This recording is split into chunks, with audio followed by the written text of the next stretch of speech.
In this video, I'm going to show you how you can conduct a sprint retrospective in under 30 minutes.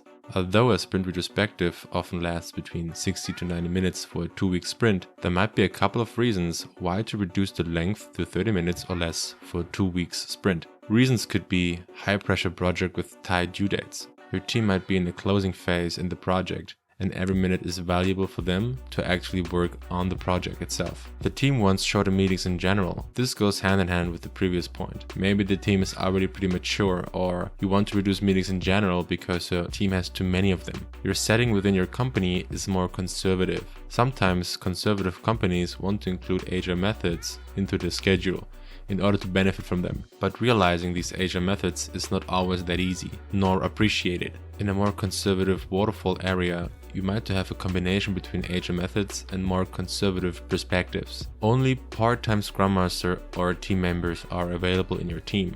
Imagine having a 90 minutes retrospective in case your team members are only partially on the project. The meeting to work ratio would be unhealthy. The next point is that people around you want to come directly to the point. It might be possible that you work with mostly task-oriented or outcome-oriented people. People with these characteristics tend to like shorter meetings in general. They see longer meetings more as a waste of time. Another reason could be that people are not interested in too much social overhead. Often retrospectives imply a social aspect, and for some personalities this might be a social overhead, so you can reduce this also. This particular point goes hand in hand with the previous one. After getting the reasons for having a short retrospective, let me quickly create the scene for the short retrospective itself. But first, what is a retrospective in general? It's basically the last ceremony of each sprint. Here the team is reflecting the last sprint. It's not to be confused with the sprint review, where the team showcases the achievements and the delivery itself. It's more about reflecting what went good and what went not so good. In a minute, I will tell you how you can conduct a short retro. But let me first demonstrate how the usual retrospective looks like. Usually, in the longer retrospective, you find parts such as a game in the beginning to loosen up the team members, or a moodometer in order to find out how people feel or felt during the sprint. With a team of 7 members, this can take a while. But imagine how long this would take if you have 10 members.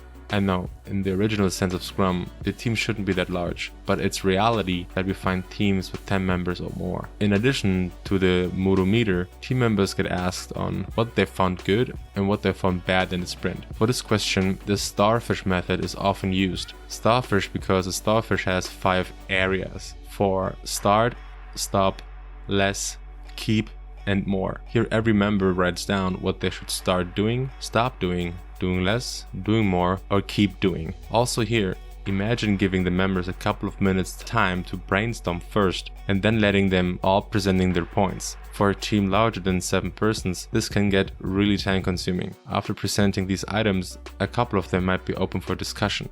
Discussing points which we should start, stop, do less, do more, or keep is a lot to talk about, isn't it?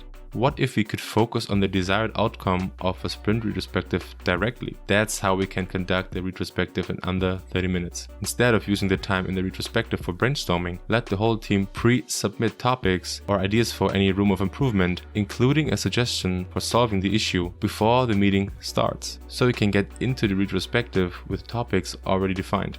Also, before the meeting, let the team vote on the suggested topics in case too many topics get submitted. So you have a prioritized order and you can start with the most important topics first. Then start the meeting by checking if retro points from the last meeting are done or still open. Discuss them first. Then discuss each point which was newly submitted, based on priority by submitted votes. In case of off-topic, park off-topic aside. Take it offline with the members. It's not relevant for the whole group. After that, generate a decision or concrete action items which are tagged to someone for each topic if appropriate. When creating those action items, I always like the columns, the action item itself, then who's doing it, and until when we will review if it's done or not. In the end of the retrospective, try to reserve the last 5 minutes or so for praising the team.